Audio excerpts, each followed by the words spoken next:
Bonjour. And welcome to the first ever Sage Summit for partners and customers. To those whom I have not yet had the pleasure of meeting, I look forward to spending time together this week. I'm delighted so many of you here. I know that this past week there were holidays in North America. Canada Day, Independence Day. In my first campus meeting, it was also a holiday, Cinco de Mayo. Not knowing what that was, I looked it up. I know some people know. Do you know it's not the Mexican Independence Day? It's the day Mexican troops defeated the French army. Nice welcome for a French guy, trust me. Of course, this week is the French holidays. It's Bastille Day, a day that led to the French Revolution and a lot of people losing their heads. Coming to think of it, I'm not sure I like this one either. But seriously, what is a holiday but a celebration? And you have a reason to celebrate today as well. In May, Sage announced North America returned to organic growth for the first time since 2007. Congratulations to all of you who helped make that happen.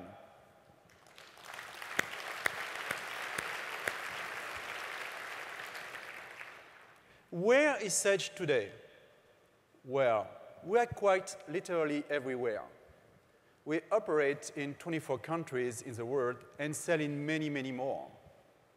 Our revenue tops $2.2 billion. We have over 6 million customers and 14,000 employees. We are a leading business management company.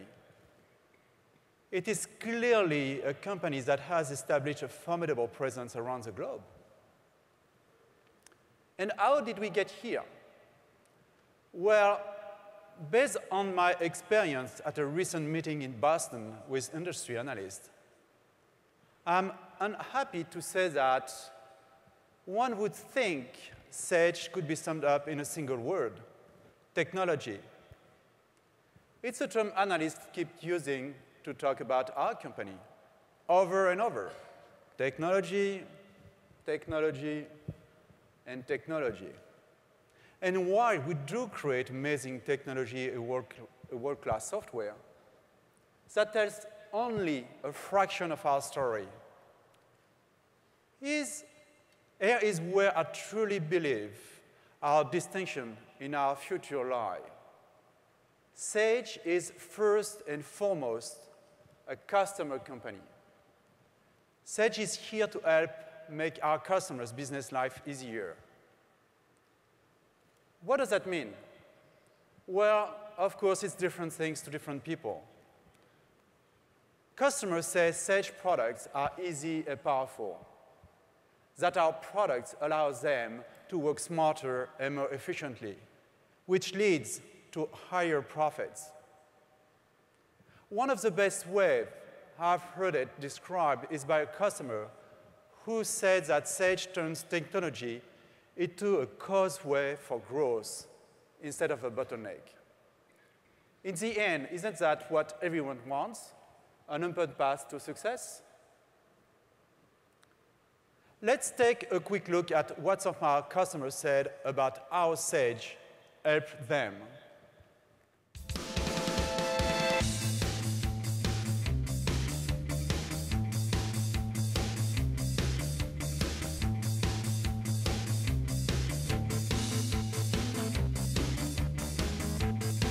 We partnered with Sage so that we could develop the kinds of systems that we need. I look at Sage as a partner, and our technology is a partner in our growth. They worked with us and built with us, and the software allowed us to rebuild processes. Well, my experience with Sage is that the products are really easy to use and very, very powerful.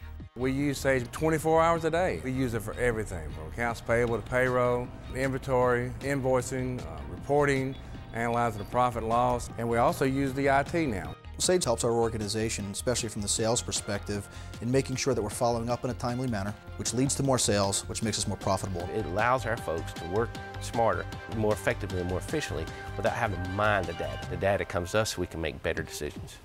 It has given the employees the ability to work faster, more confident. It has increased productivity. We are able to give our sales associates a tool that they can't get in any other retailer, and that helps them be successful. The overall improvements with Sage have made the Milwaukee Brewers Baseball Club a more efficient organization. Since we've implemented Sage, we've seen a number of great improvements for our business. We've had growth in the double-digit millions. Sage has had a significant impact on our bottom line. Sage continuously impresses me. It's a very good piece of software. It's allowed us to grow. Instead of technology being a bottleneck, it's a causeway for us to grow. My experience with Sage has been very positive, very fulfilling. I know that I couldn't do my job if they didn't have the quality of product out there that I need. We actually refer to Sage as Aviator. That's because it's piloting our business. We had many expectations when we bought Sage. Every expectation we have has been met or exceeded. The bottom line to our company is that we've been able to increase our business and give high-quality service to our customers. We all love Sage software products because they help us turn powder into profit. With Sage, LGB stays right on track. Sage software gives you the opportunity to take some time off and enjoy your product. The Sage software works wonderful. It's a no-brainer. It runs. It runs. You install it, it runs. Implementing Sage has taken us from being a passenger to being a driver. We see a lifelong relationship with Sage. I've been happy with my investment in Sage. I would recommend Sage software to other companies like our business. It's helped us run our business. I can't live without it. With Sage, we're all happier. Sage, thanks for helping out.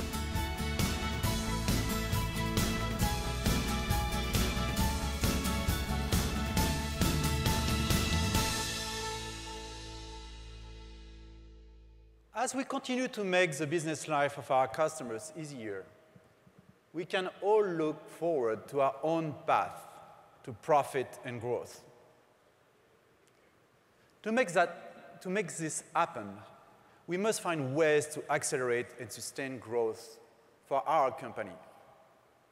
It's simple. We need to maintain and sell more products and services to our existing install base, while bringing in new customers. The milestone we achieved in the first semester is just the first marker of our path of sustained growth. Growth will come from acquiring new customers. Growth will come via cross-selling our offerings. And yes, some growth will come from re-engaging in new acquisition opportunities. You are integral in achieving those goals. To help you do that, we are committed to giving you the tools you need to bring in new business. And one of those tools is a strong brand. Building our brand is my first priority. It is especially personal to me because of my experience in Europe has been profoundly different than here in North America. In Europe, people are proud to be associated with Sage. The name is well known and well respected.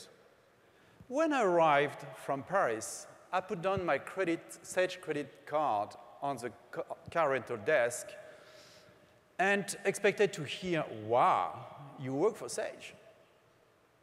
But nothing. Then, when I went to a bank, I got a real shock. I entered in a form and under occupation wrote that I am the CEO of Sage North America. The banker said, "Oh, would you be interested in one of our small business accounts?" I said, "Well, only if you could $2 billion or small revenue." You can see that this has really affected me. I'm determined to change this misperception, Because I want each of you to know the feeling of being associated with an iconic brand.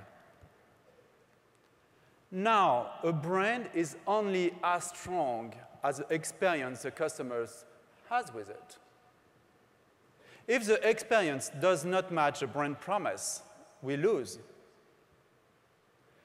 We must set the right expectations in our customers' minds. We need to set the proper expectation with our customers, consistently deliver against them, and then, when possible, surprise and delight by going beyond. And I mean every time there is an interaction between Sage and a customer or prospect, whether it's through product, via the web, through partners, or via customer service. A positive experience creates an indelible impression they would want to share with others. So every touch point counts. We need to be consistent. We need to be a part of the consistent story, a consistent experience, an experience that is extraordinary. That extraordinary customer experience starts with people. That includes all of us at Sage, and certainly all of you, our trusted partners. It involves also the products and processes that we create. And you have my promise that the Sage team will deliver the experience on these components. The time and energy we spend on building the Sage brand will give us the ability to grow faster, attract new customers more easily, retain existing customers longer, and capture more of the share of wallet with connected services and complementary offerings. A strong brand brings countless benefits. It's a calling card to a new customer and support cross-selling activities. It makes attracting and keeping the best people in your team easier. But making that brand name strong will take discipline, and the process may be difficult. It requires us to have our customers recognize themselves as the users of Sage, not as specific products. Today, I am announcing a significant step toward to that mindset.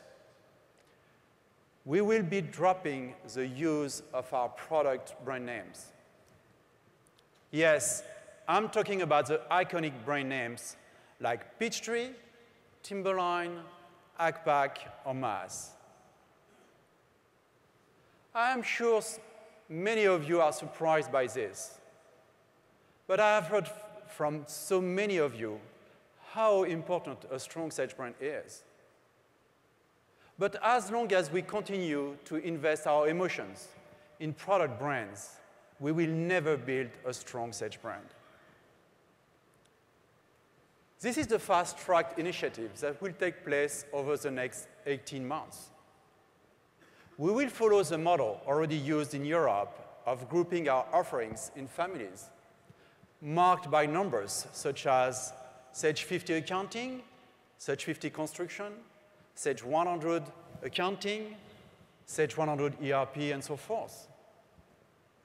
By 2013, we will not promote product brands. I'll pause for a moment to let you take that in. We will only be the Sage brand.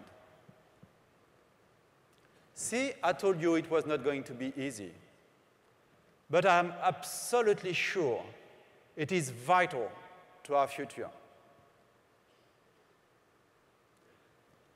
Another important way we will drive value is by continuing to implement our web strategy. It is a more long-term initiative that we will see implemented over the next several years. Our customers are telling us they want to take advantage of the web without losing what they have in on-premise solutions. And we are fully prepared to do that with Sage Connected Services, which you heard a little bit about last year at the Partners Insights conference. And we will also do that with Sage Online Business Solutions. By extending the web to the customer's desktop, we will enrich the customer experience by providing greater flexibility, efficiency, and choice. Sage Connected Services represents an hybrid strategy that combines the richness of an on-premise application with the accessibility and reach of the cloud. That has already been a big win for Sage, and I know many of you in this room have contributed to that success. Sage Payment Solutions is an exciting example of the connected service that has brought new value to our customers, made them stickier, and added ongoing revenues to many of your businesses. We want to see that continue. You can expect to see Sage continue to broaden our overall portfolio of Sage Connected Services into human resources, e-marketing, and compliance. In addition to the connected services, our web strategy also includes Sage Online Business Solutions. Online business solutions are subscription-based with frequent releases, either multi-tenant or in a cloud, depending on the market. Sage solutions are in direct response to some customer needs and requests. Think for just a moment about your small and mid-market customers. They are a very diverse group. They have their own environments, infrastructures, challenges, and business trajectories.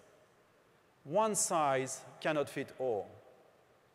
Customers need the flexibility to make the right choice for their unique situations.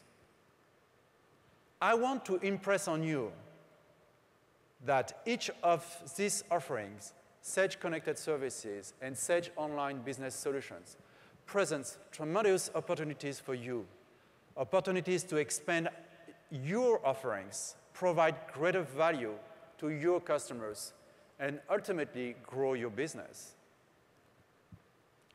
With Sage Connected Services, you can expect to see Sage continue to broaden our offerings in the online solution space. Already, we offer Sage ERP ACPAC Online and Sage SalesLogic Cloud Edition. And we have seen strong growth in new licenses in these areas in the past year. We want to see that trend continue as well. I am happy to tell you that later this quarter, we will begin selling Sage ERP Mass 90 online. Along with our online solutions in the healthcare and nonprofit space, this gives us a strong online solution portfolio.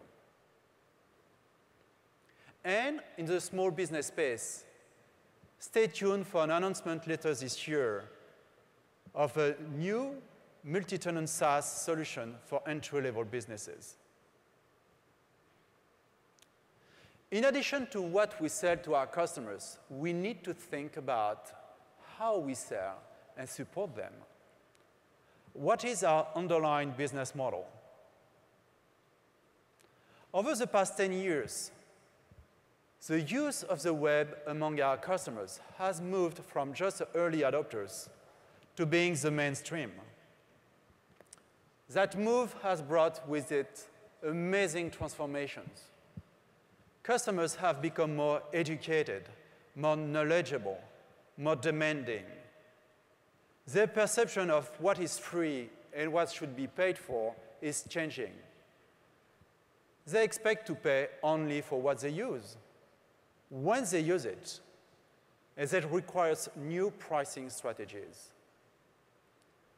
Their desire to easily add new services requires easy exposure to the entire portfolio of offerings. Each of us in this room need to rethink how we respond in the way we run our business. In addition, customers are more in control of their own purchases. They know where to find information.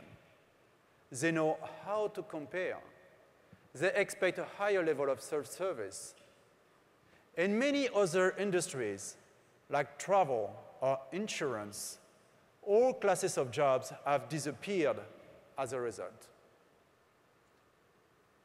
Each of us in this room also need to think about what that means for the role of the channel in this brave new world. But you have an ally in Sage. Unlike the pure SaaS players, Sage recognizes the enormous assets that our channel partners represent. We just have to rethink the value proposition. At Sage, we are doing that. We need to ask you to do the same. We are committed to helping you in this process. We have time to do it, but not a lot of time. That market around us is moving fast.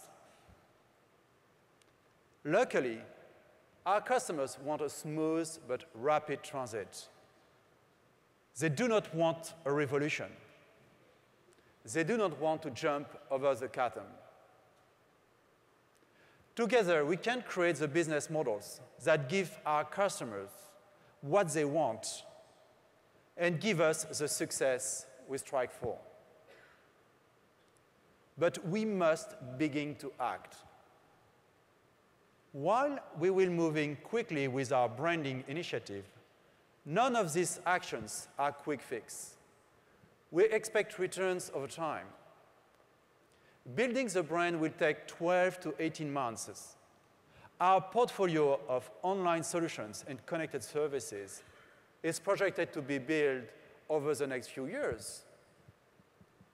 Our work on the business models must also begin now, but will take several years to complete. The message here is that there is an investment in the future of Sage and our customers and you. And as such, we need to give it time to succeed. So, what does it mean in terms of working with Sage? First, it is undeniably an advantage today and tomorrow because we are creating value for our customers. And in turn, we create value for Sage and you. We respect our relationship with our partners and continue to look for you to play a key role. Even as the role evolves, your participation is and will always be critical to Sage success. And we do need to go through an evolution. I've heard it from you. I will tell you a little story. One of my first meetings with our partner, he told me that he saw ways to sell additional Sage solution to a potential customer, but was not able to because of the barriers Sage put in place to protect the partners of record. To tell you the truth, I was floored. I couldn't believe that was our policy. I may come from a country that many people view as socialist, but believe me, I know the power of competition and free markets. Now, I'm not saying this policy is changing overnight, but I know we have to look at how we are working with partners to allow you to ensure our mutual customers get total solutions that benefit them.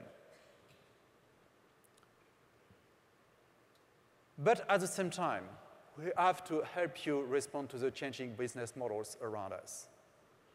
That's why our channel program under Tom Miller is enhancing its offerings.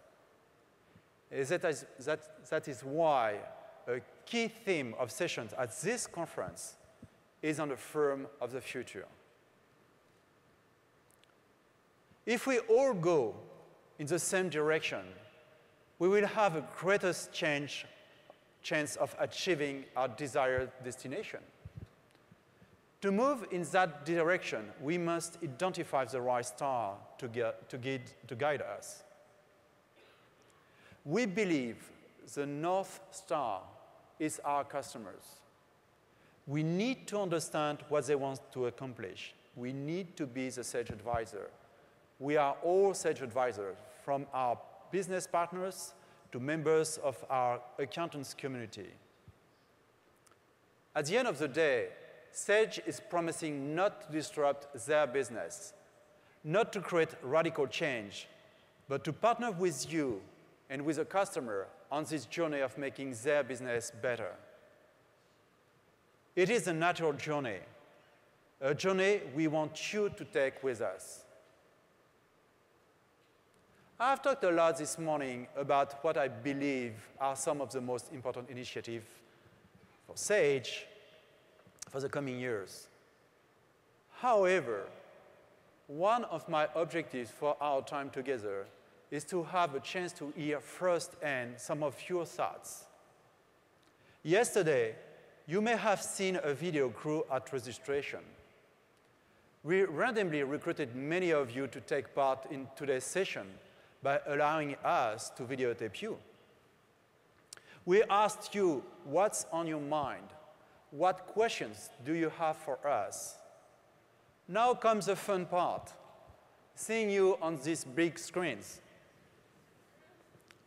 I'd like to invite now some of my colleagues to the stage and open up a remainder of this session for a true discussion around some of the ideas I've presented and what you are seeing, hearing, and feeling in your world.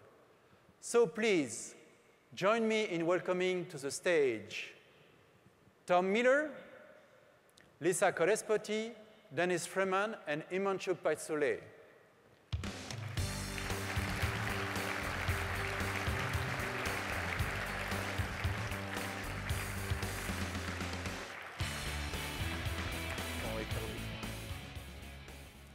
And to help us with your questions, let me introduce you to our moderator for the remainder of today's session, Rich Karsgaard. Rich is a publisher of Forbes magazine and a frequent commentator on business items for networks like Fox News. Rich, let me turn the floor over to you. Where is Rich?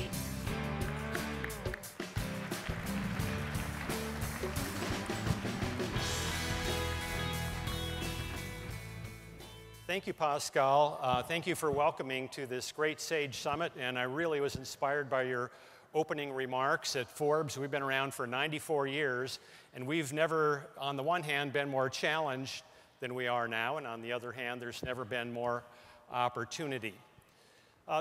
Many of us are concerned about the economy. Do you know there have been 11 recessions since World War II?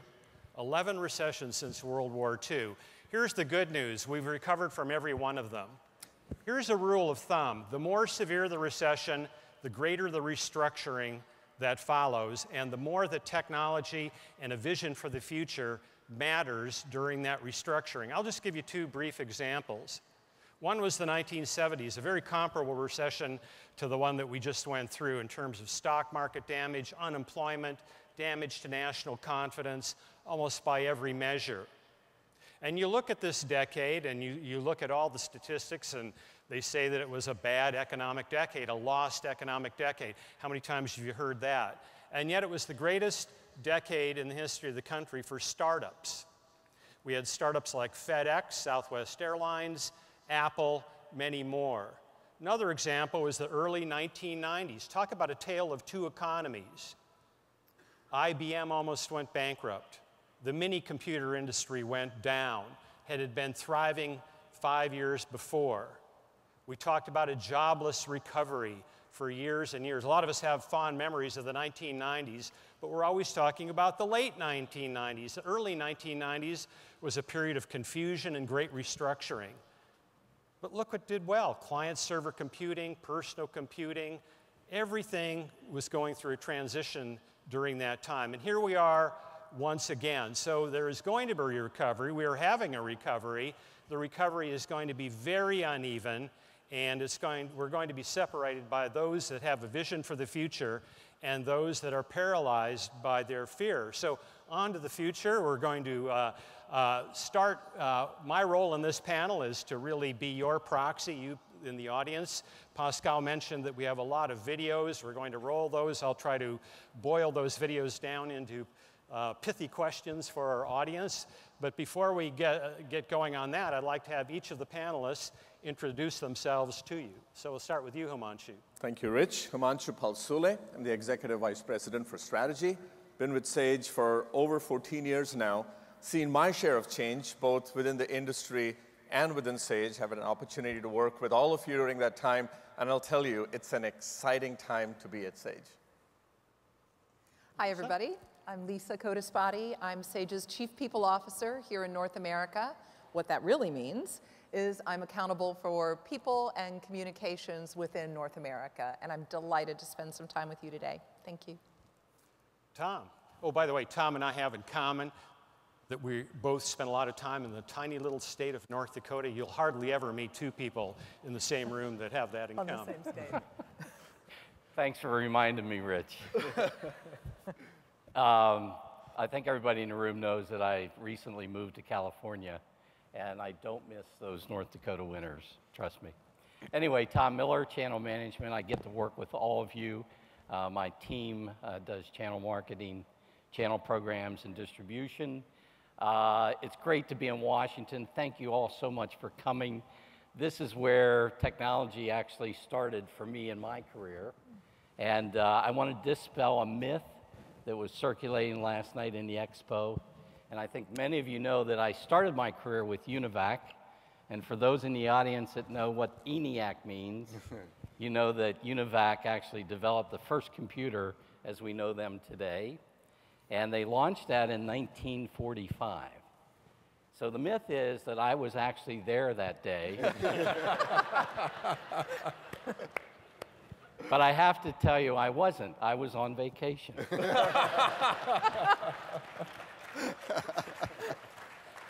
So, you know, when I think about the future, I mean, I can remember 1970, obviously, and the future is bright for all of us.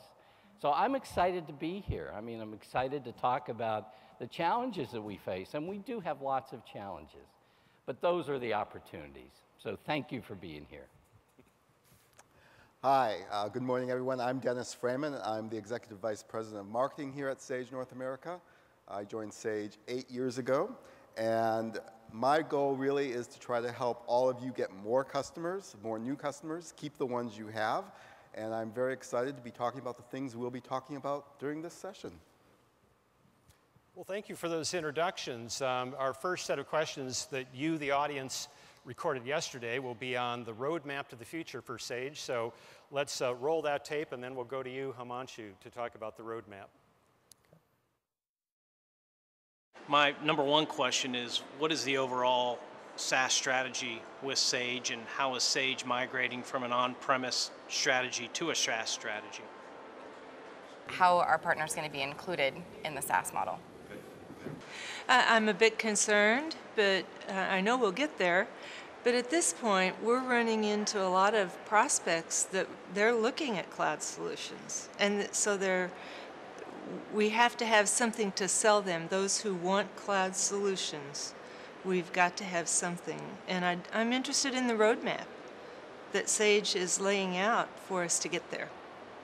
With the cloud offerings, I built 2 years ago, I re-architected my business to be a cloud offering, and I'm really interested as to how Sage is going to offer integration strategies from a cloud perspective that is different than traditional on-premise integration strategies. What is the Sage long-term strategy on the cloud? Also, how, as partners, we transition our business into the cloud? Because I think we see the marketplace, people are buying differently.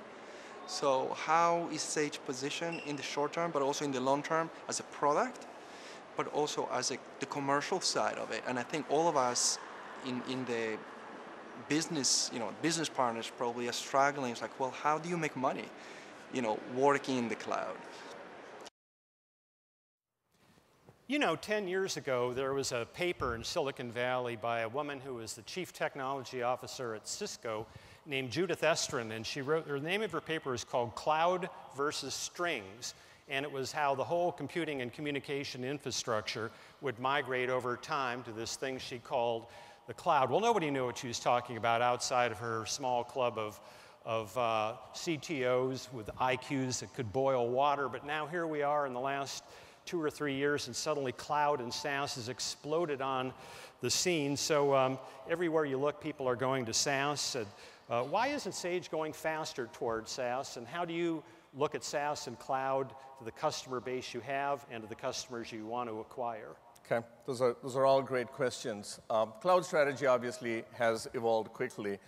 During Tom's days, the cloud strategy meant making sure the IBM AS400 didn't get wet when it rained.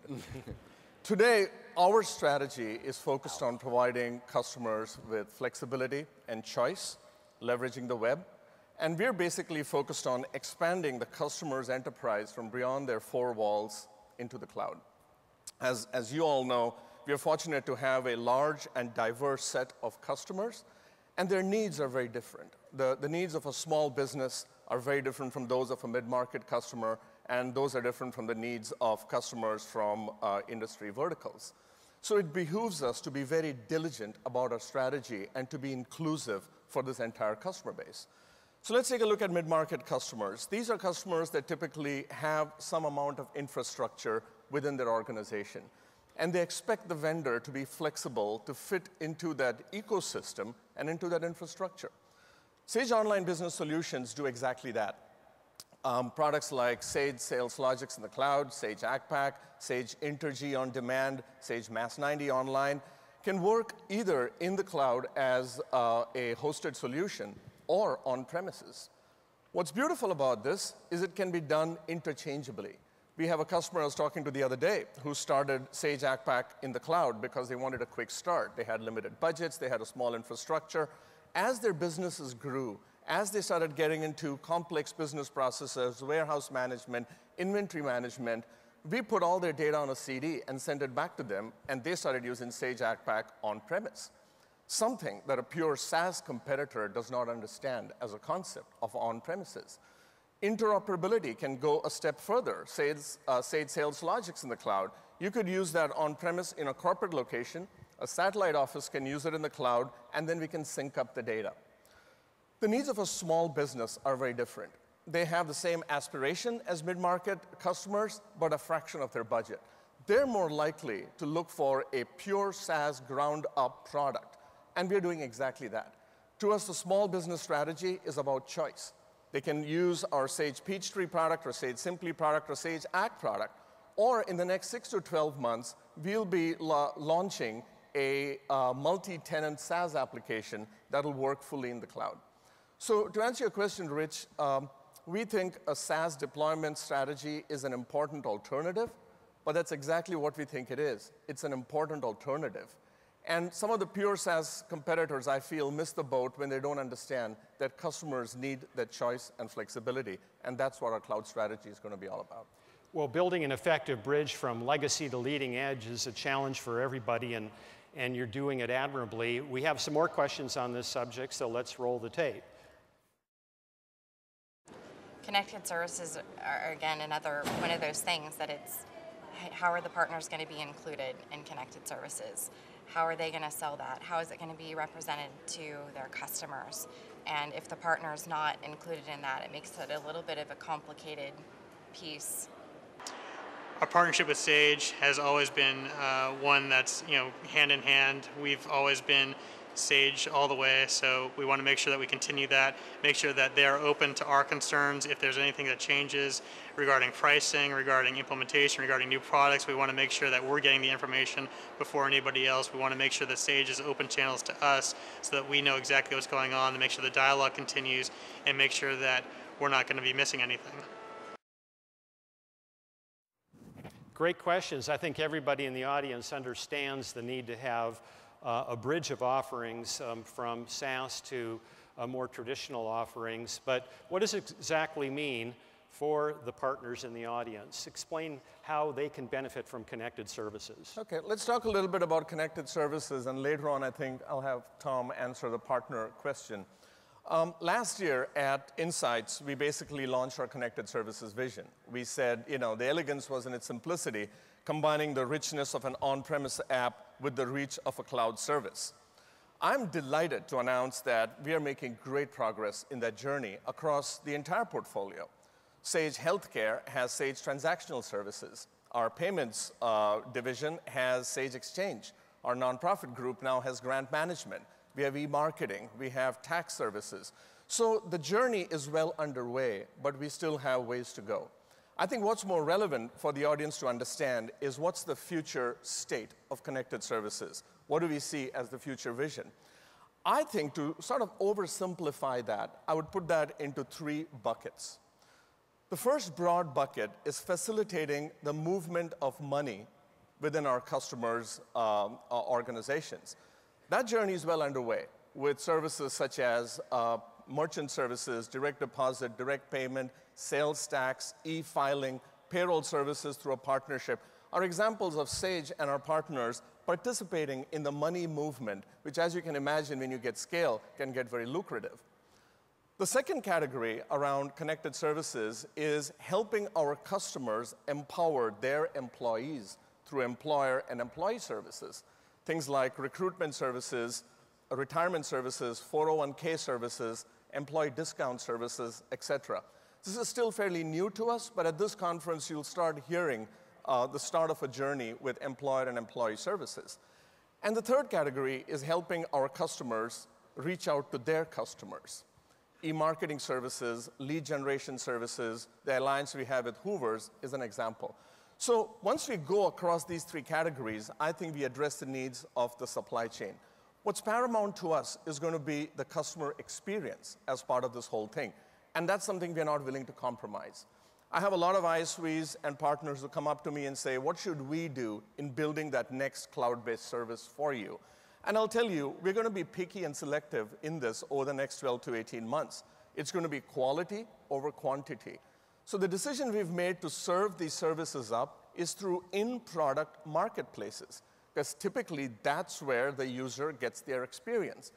Eventually, will we get to an app store that has hundreds of services? We probably will. But today we want the focus to be that let's get these services right.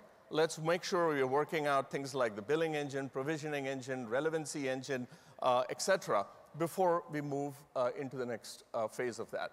So I think connected services is going to be a great opportunity for all of us. It's going to make our customers stickier, and as a result, increase loyalty within our ecosystem. We'll hear from Tom in a bit, but it strikes me, having just heard what you said, that the parallels between our industry, publishing industry, and yours, in that 19 years ago when I first came to work for Forbes, we were in the business of selling ad pages for a magazine.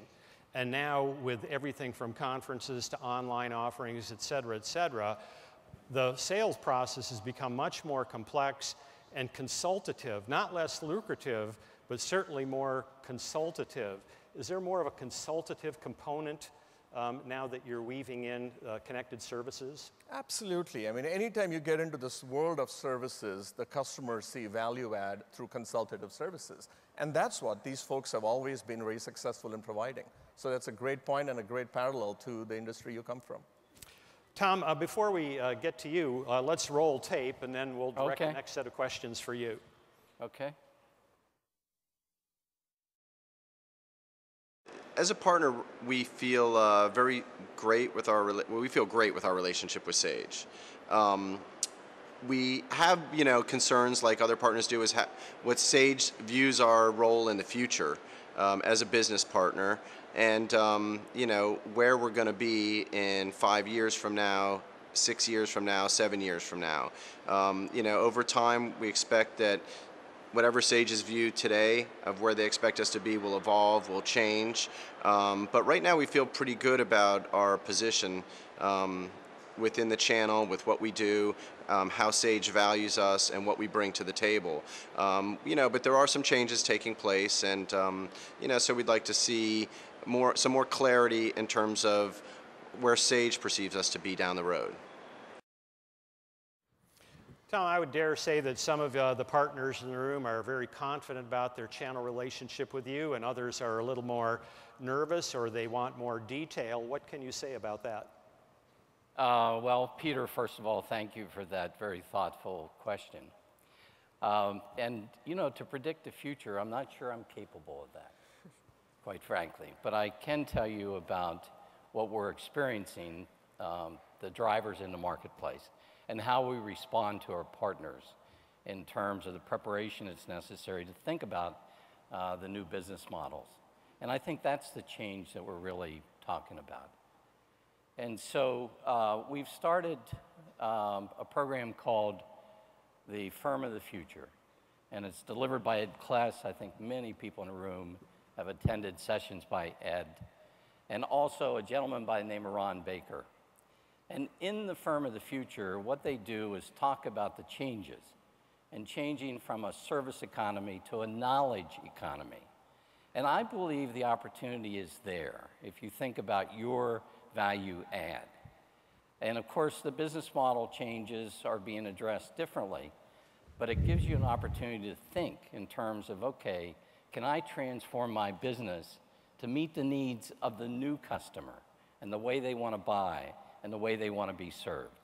So the Firm of the Future is one plank in a curriculum that we're rolling out to help you make that journey.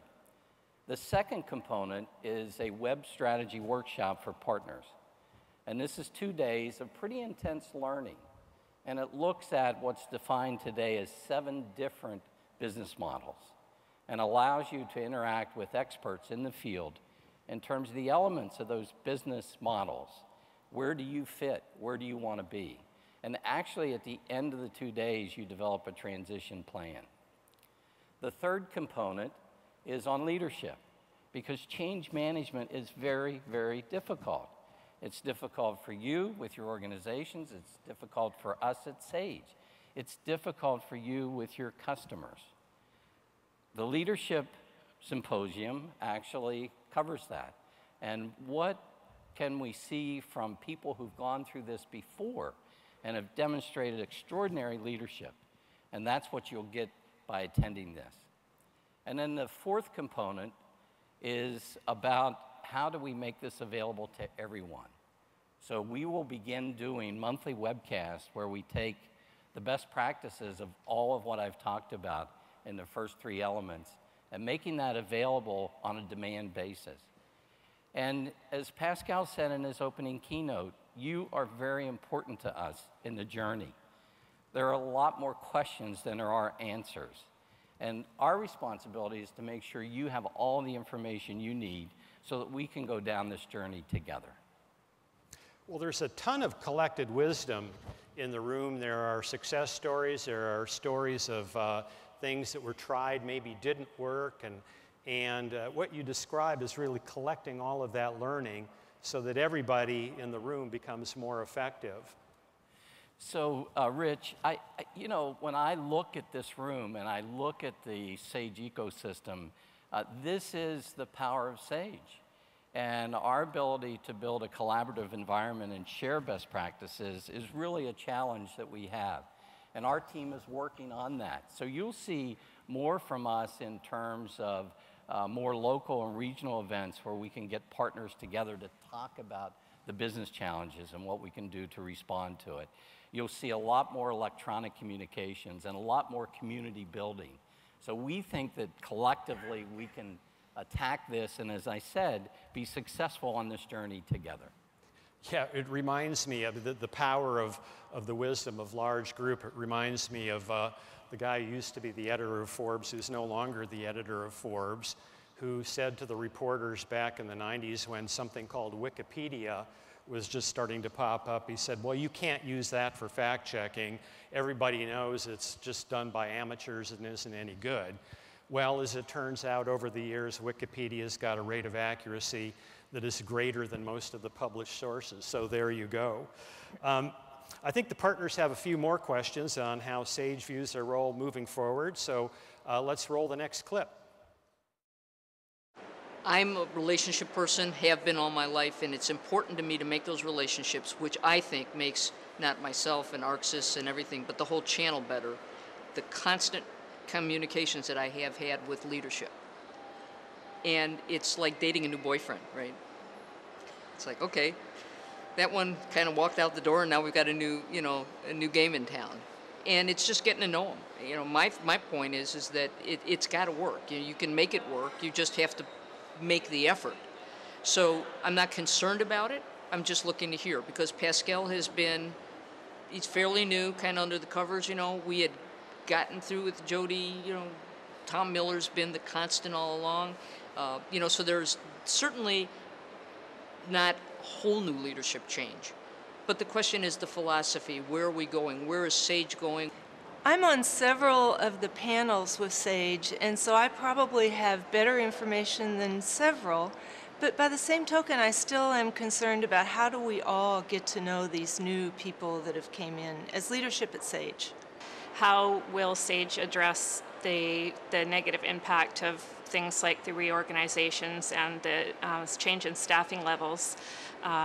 That's affected us negatively in administrative efforts. So my question is, how will we expect Sage to make improvements in that area?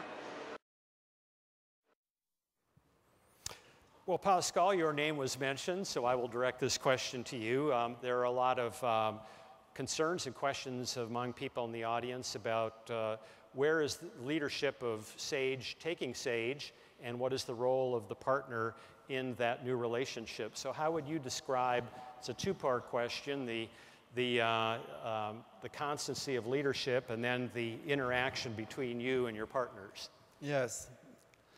As I mentioned earlier, Sage is a company that values a partner channel. Sage is celebrating its 30th anniversary this year, and many parts of Sage here in North America are as old. And partners have been a key role and key part of that history. But the world is changing. Just it's changing for you, Rich, at Forbes. But our partners in Sage needs to respond to that change. Business models that we created in the 80s aren't likely to continue to work. As we evolve, I expected a number of items to change. But there is two things I'm certain will be part of our model. The first is that in our future business model, the business partner will still play a critical role. The second is that there will be more direct involvement between Sage and its customers than has occurred in the past. But I truly believe that there is plenty of opportunity for both Sage and its partners. And as long as we return to growth, that needs to be our key priorities. Return to growth has to be our key priorities. Lisa, you have one of the more interesting titles I've seen out there, Chief People Officer. I love that because in the end, any business or any endeavor that's trying to achieve excellence involves great organization around great people. There have been a lot of leadership changes at Sage North America, and I think some of the partners are expressing their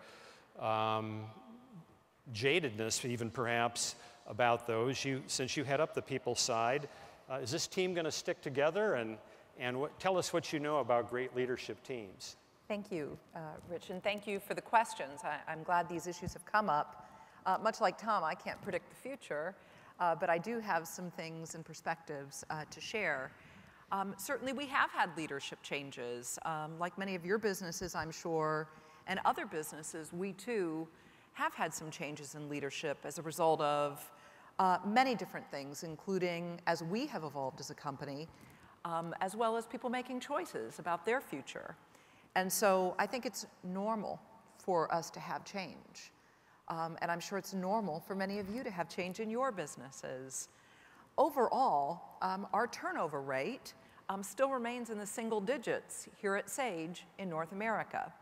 And so I know it may feel like a lot of change, particularly when you're at these types of events. We still have 4,000 employees who are here and serving you and your customers all day, every day. And so I think it's really important to put it into perspective that yes, there has been leadership change, but there's been a lot of stability as well. And that stability really helps us help you, which in turn helps your customer. And so I'm really glad the question did come up so that we can talk just a little bit more about it, and I invite that through the rest of the event as well. Also, in terms of my confidence in our leadership team, I'm very confident of our leadership team. I'm very confident that we have been very communicative with our people, may they be individual contributors, may they be leaders, regarding where we're headed. And people have expressed nothing but commitment about that. And so if people make choices to not be part of that, that's their choice, it's their life. But I really hope that our employees choose Sage and want to be here, because I think we have a lot of great stuff coming. And it's building on the foundation that we've created over the years. We're doing a lot to invest in our people. We're investing in their development. We're investing in our leaders. And it isn't frivolous. It isn't for, without purpose. We're doing it in order to be able to deliver on our promise. Making customers' business life easier, making partners' business life easier. We can't do that unless we have committed, engaged, and well-developed people. And so that's what our focus is. And I'm confident that we're going to be very successful. By the way, your single-digit turnover rate compares to about an average of 14 or 15 That's right. for software companies in Silicon Valley, where I live. I have a quick follow-up question. We talked about this a little last night, that I'm intrigued by your title because it implies both traditional HR, but also a title that you saw in organization in the 90s that kind of went away and now is kind of coming back, called the Chief Knowledge Officer. And the Chief Knowledge Officer existed, this is a pre-web title, but it anticipated all that the web would offer and the power of collaboration and the knowledge of groups. And so can you talk a little bit about that? Isn't this Chief People Officer is kind of bringing together of traditional HR with how do you make people better so that the team is greater than the sum of the parts? Yeah, it's a great question, and I think that it was very intentional when Sage globally made a decision to hire a Chief People Officer.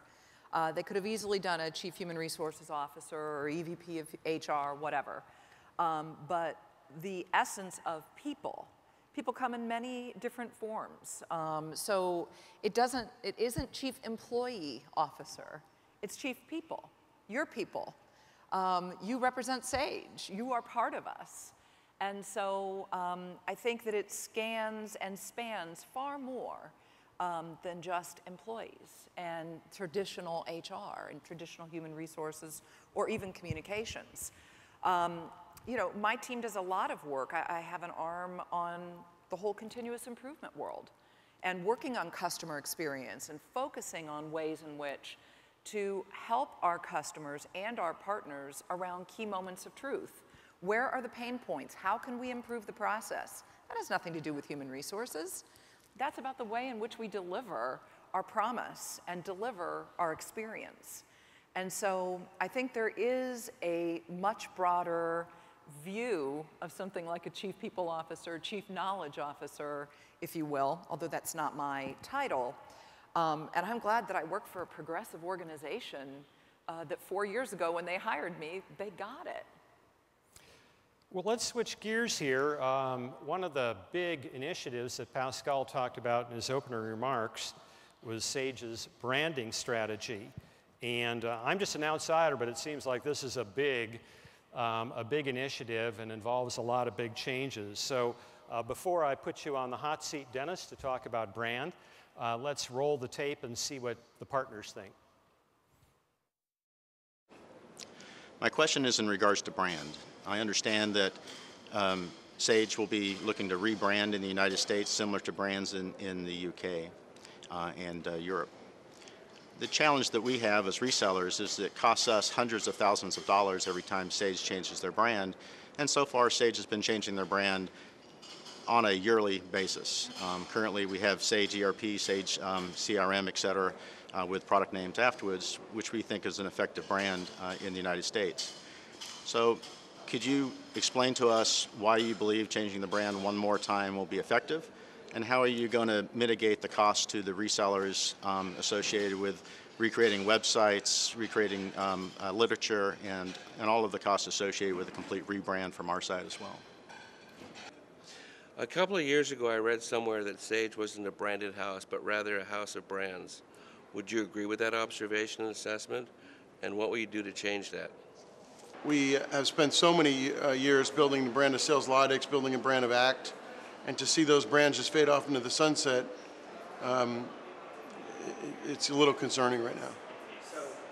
Actually, the branding is not so much as having concerns about it as having a very big interest in how we're going to increase the awareness, how we're going to do it, where we're going to do it.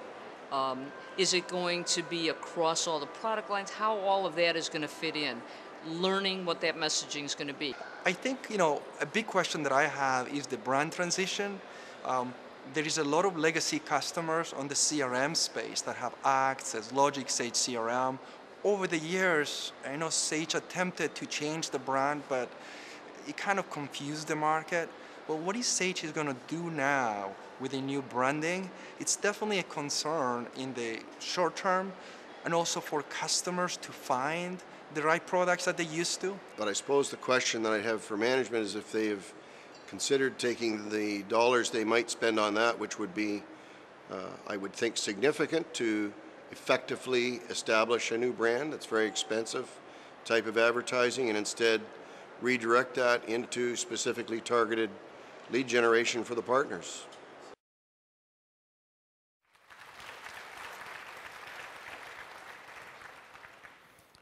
Wow. Well, first of all, I have to commend both the people in the audience and management at Sage for the boldness and the honesty of bringing it all out there. But Dennis, it does compel you to answer some hard questions, so have at it.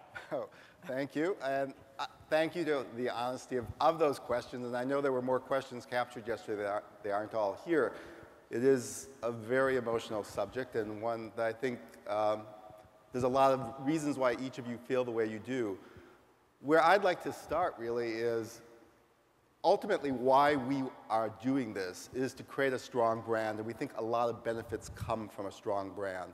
But where I want to start really are what are the costs we're all experiencing today from a weak brand.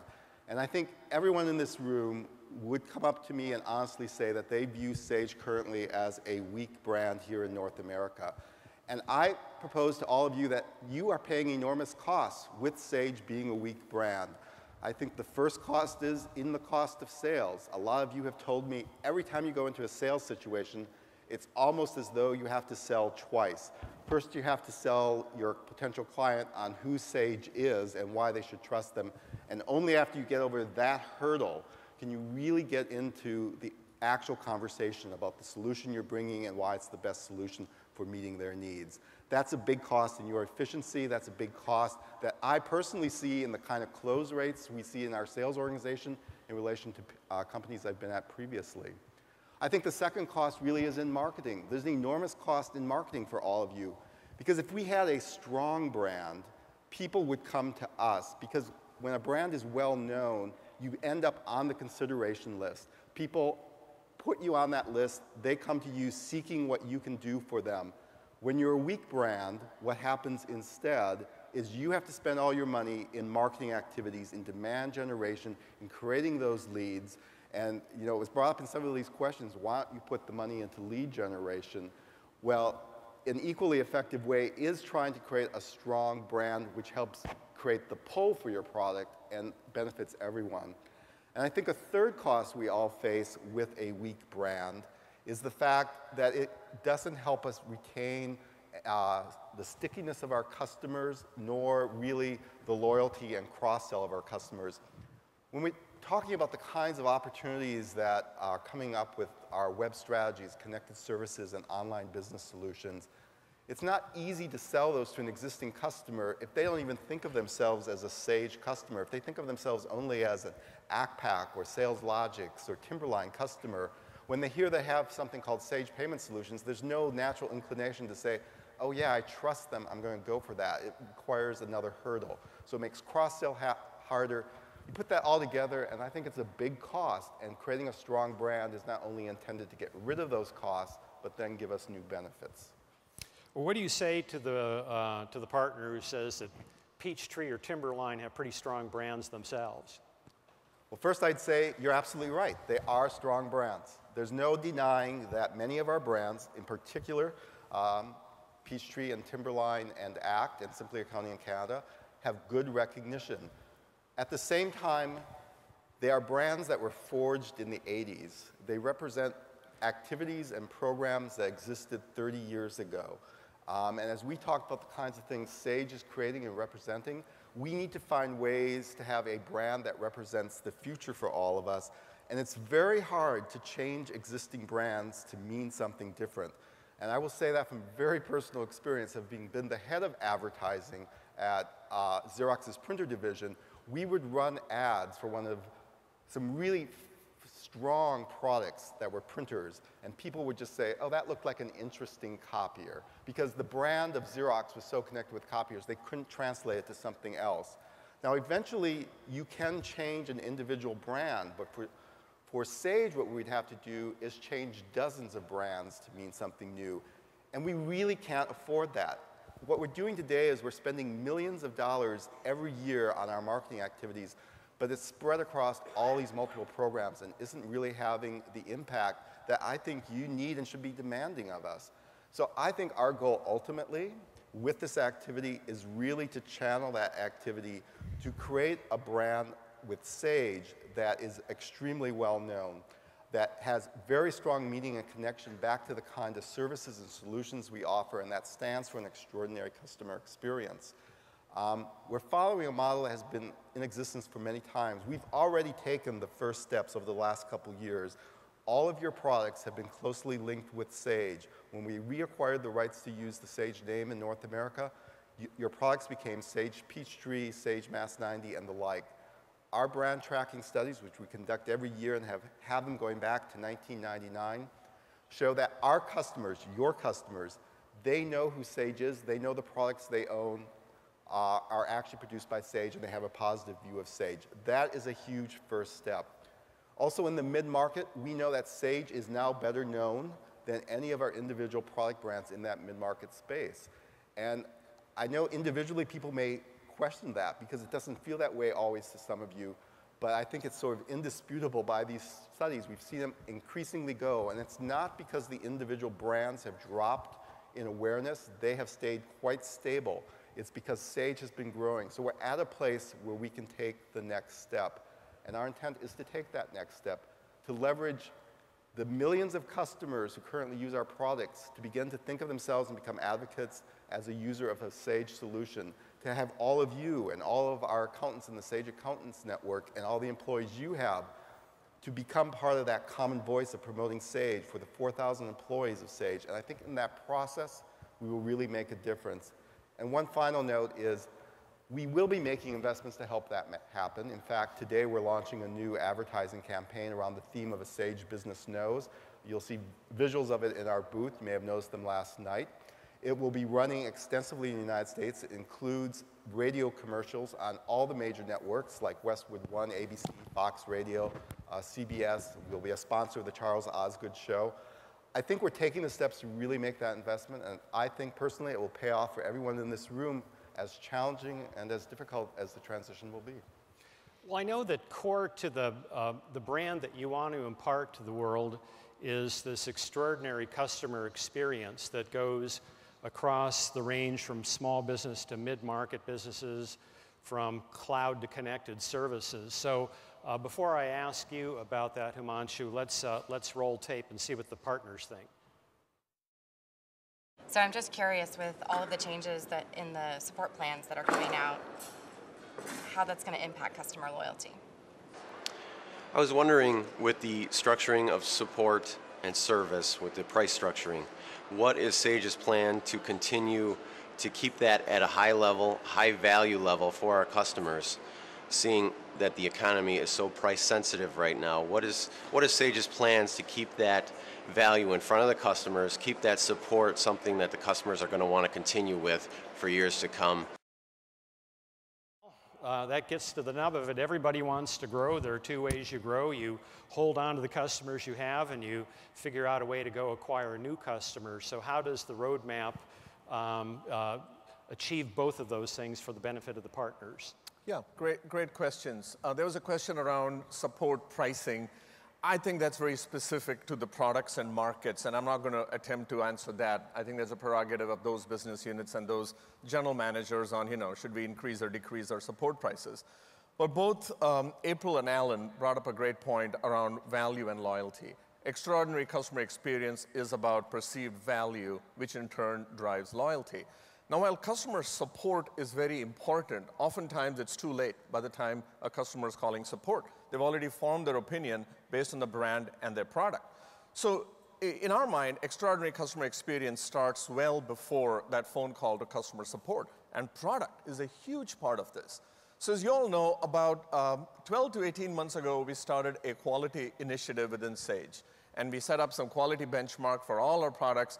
And I'm thrilled that we are beating those benchmarks internally. We still have ways to go. But quality is beyond just fixing bugs. Quality is about giving the customer what they need when they need it. The second initiative on our product side was around simplicity. Admittedly, with changing technologies, with added functionality, some of our products started getting complex. And customers told us that, well, they loved the fact that a product had, a dozen modules. They were using just 10 or 15% of the product because the rest of it was a little overwhelming.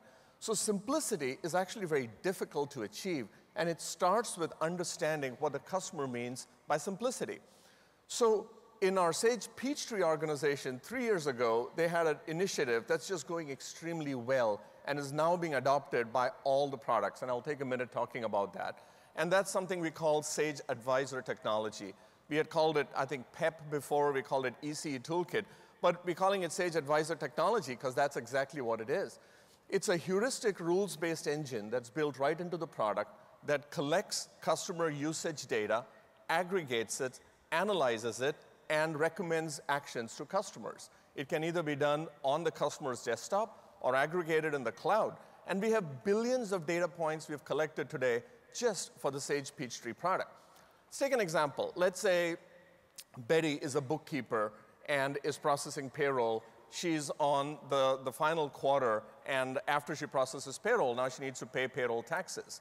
The system notices that Betty has not been using the e-file capability within the product. So when she finishes processing payroll, she gets a prompt saying, would you like to learn more about e-filing? Betty can now watch a tutorial, she can watch a video, she can chat with a customer rep, or she can simply click on a trial and get the e-filing capability, which is a connected service, into the product, downloaded, and ready to use. Think of the extensibility of this. You see a customer's transactions getting past a certain volume, and we serve them up with an online backup service. You notice a customer is using credit cards in a sales order screen. We serve them up with merchant services. The longer-term vision of this, and the Sage Peachtree Group is actually doing this with some of their customers, and our mid-market products have just started adopting it, is wouldn't it be great if all our partners and all our accountants had visibility into their customers' usage based on this tool? And they know that a certain customer is either going to run out of bandwidth, run out of seats, there's a certain part of application that's not being used. And the ultimate frontier with social networking is peer comparisons, is a customer can compare their usage of a system with somebody else who's using it differently. So to really get to extraordinary customer experience, this is the vision that we are laying out for our businesses, and this is a challenge that we need to address to really make this a big differentiator. So we are dead serious about using ECE as the key differentiator for Sage. Well, that's interesting because one of the hot areas of software growth is analytics, and one of the reasons people spend a lot of money on analytics is to get to know what their customers are going to do before it's too late. Tom, you really like to concentrate on the acquisition of new customers, And how does the Sage roadmap going to help your partners acquire new customers? Okay, Rich, thanks for that question. And I think everybody in the room knows that I'm about growing the business and finding new customers. And how do we deliver tools and programs to help you do that? And first, I want to thank everybody who came in early for the Saturday session with the CPA program, and then also yesterday, the Sunday super sessions. And in particular, call out everyone who attended the sales breakout with Rob Johnson and also Timothy Chow, because we talked about 5 different ways to transform your business and grow it, find new customers. So the new customer component is extremely important in terms of reaching our organic growth objectives, and it's important to the lifeblood of our business. We have to have new customers. So how do we make it easy for you? And if you attended last year's session, you heard me talk about the vision to deliver a marketing tool that makes it easy, is low cost, and effective. And I'm happy to announce today that 4 months ago, we launched a partner marketing platform, which is very low cost, $83 a month, very easy to use. Even Mark Dresser told me he could use it. So it connects to our Partner Marketing Resource Center and allows you to capture all of the current content and actually utilize it as an e-marketing component or to populate your website with the most current content. In addition to that, there's a direct connection to all the social media. So if you want to engage in social media to do marketing, it's already enabled for that. To date, we've had 150 partners in the last 4 months sign up. And to give you some idea of the scale, they have generated 244 direct mail campaigns, over 80,000 emails sent, and they have about 11,000 active contacts. So that means somebody actually opened the email and did a follow-up.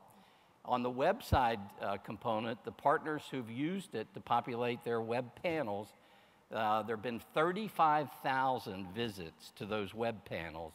Out of the 35,000, there's been 5,100 that has actually clicked through, and there's been 200 requests for additional information.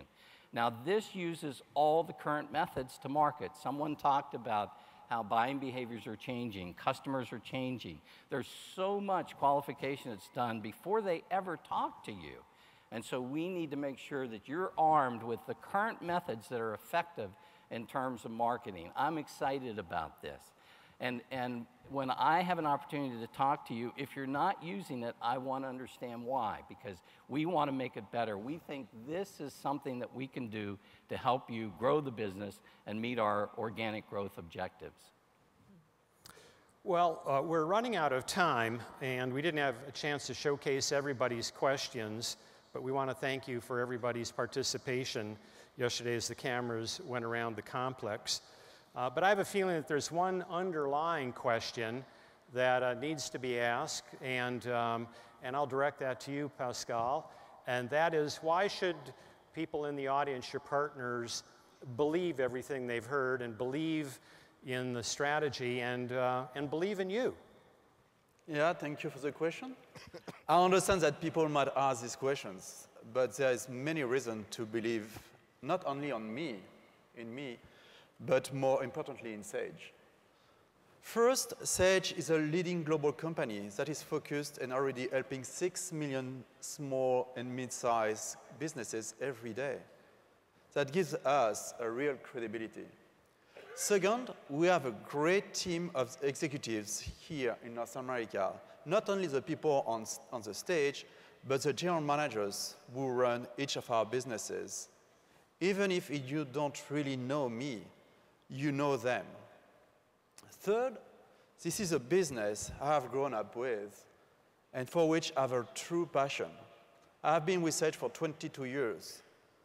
Many of the things I'm asking North America to do are activities I've already seen pay off for other countries I've managed, like France, Switzerland, Belgium, and Brazil. And I've seen that also in Spain, in Germany, or in UK, when we use exactly the same strategy. But most importantly, Sage will succeed because we are guided by our customers. No one could duplicate the base and the relationship we have in existence today. If we, and all of the people in this room, use our customers, our guides, we can only succeed. Well, thank you so much, Pascal, and let's give Pascal and the panelists a big hand.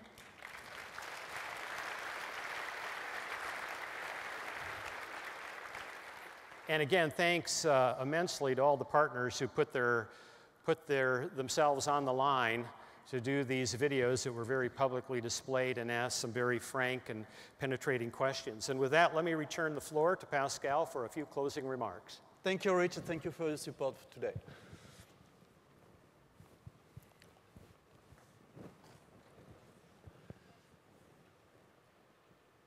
If there is one thing that I would like you to take away today, it is this. Take pride in the Sage brand. There is no company more capable of or dedicated to leading this industry. The means we use are sophisticated. The gain will be outstanding. But at the end of the day, our focus is simple, making our customers' business life easier. To succeed, we must accelerate the trend to grow, build a strong Sage brand, leverage the web through online business solutions and connected services, and improve our business model. Finally, I'm delighted so many of you have chosen to stay and help us host the customers this week. There are so many wonderful experiences to share with the customers, such as the trade show, the breakout sessions, and the networking activities. Let's make the most of our time together. On behalf of all of us at Sage, I would especially like to thank our exhibitors for their support of Sage Summit. And in addition, a thank you to Symantec for their sponsorship of this morning's keynote. In closing, we are certain we can succeed if we face a challenge and move aggressively. For those of you who are willing and ready to take that challenge, I am confident we will have a great future ahead. Thank you and have a great conference.